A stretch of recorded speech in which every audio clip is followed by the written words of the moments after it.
கைபிடிச்சி நீ நடந்த கால்கள் கொஞ்சம் ஓயும் வர ஓம் கைபிடிச்சி நான் நடந்தா தூரத்துக்கு இல்லை இல்லை.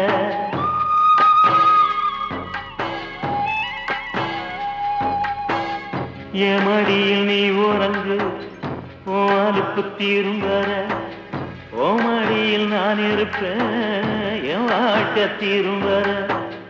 8 தசன் ஆசைச்சு கட்டி வச்ச கோட்டையில எப்பவோ நீ மகாராசா நான் இருப்பேன் செவகனா.